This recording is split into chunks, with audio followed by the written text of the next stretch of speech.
E aí, e os fenótipos surgem da onde? Surgem das possibilidades de combinação desses três critérios. Então, se eu tenho os três, então eu tenho hiperandrogenismo, eu tenho disfunção menstrual e tenho a presença de cistos no ovário. Um detalhe, gente, sobre cistos no ovário, que é importante, eu me lembrei agora. Em adolescentes, né, é comum a gente encontrar cistos no ovário, né, até por causa dessa imaturidade, né, do eixo hipotálamo, hipófise, ovários, então é um achado muito comum. Ao mesmo tempo, então a gente precisa ter cuidado, né, as pessoas que fazem o diagnóstico, para considerarem esse como um fator importante para diagnóstico.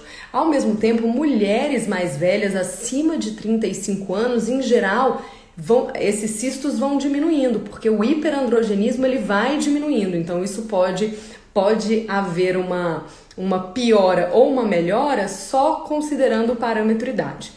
Então vamos lá, então vamos combinar esses fatores. Então se essa paciente tem os três fatores, hiperandrogenismo, cisto no ovário e disfunção menstrual, ela é classificada como fenótipo A, ou também conhecido como fenótipo completo, porque ela tem todos aqueles três critérios, tá? Se a paciente ela tem hiperandrogenismo e disfunção menstrual, mas não tem o cisto, a presença de cistos no ovário, ela é classificada como fenótipo B, ou fenótipo também conhecido como clássico, tá?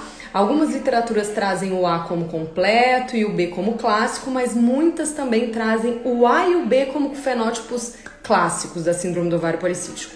O C é um fenótipo considerado um fenótipo ovulatório. Por que ovulatório? O nome já diz, essa mulher está ovulando. E qual é o parâmetro que a gente usa para saber se a mulher está ovulando? É a regularidade menstrual. Então essa mulher não vai ter disfunção menstrual, ela não vai ter ciclos longos. Olha que interessante.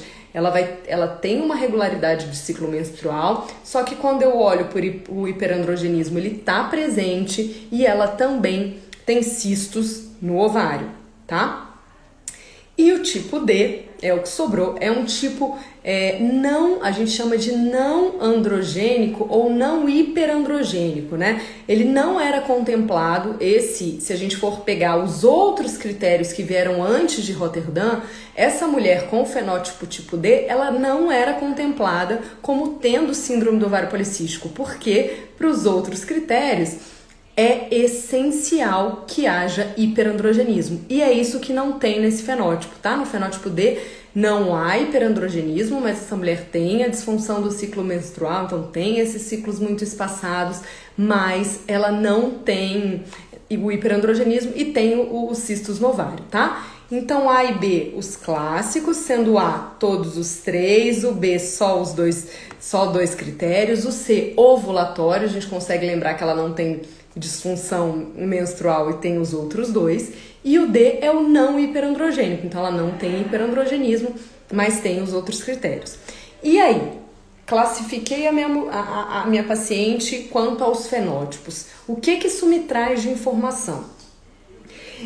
Os trabalhos vão começar, eu acho que tem uma tendência de começarem a sair mais classificando fenótipos, mas a gente já tem algumas características importantes para a gente observar. Então, em geral, agrupa-se o fenótipo A e B. Quais são essas mulheres? São mulheres que têm uma resistência à insulina muito mais severa, são mulheres que têm muito mais obesidade, os níveis de androgênio são mais aumentados, tem uma dislipidemia com característica mais aterogênica, né? Elas podem ter esteatose hepática, elas têm maiores níveis de hormônio antimileriano, que condiz com a gravidade da apresentação desses fenótipos, e elas tendem, nos tratamentos de reprodução humana, serem mais resistentes à indução de ovulação por citrato de clomifeno.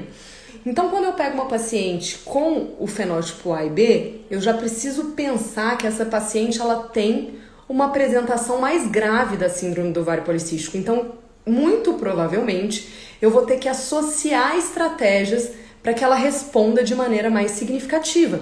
Então, a gente vê, assim, na prática, né, do consultório, ou vocês mesmas aí conversando né, entre mulheres que têm síndrome do ovário policístico. Às vezes os pacientes falam, nossa, mas eu fiz tudo que a fulana fez e ela já teve resultado e eu não tive. Muito provavelmente ela tem uma apresentação mais grave da SOP. Então a SOP, ela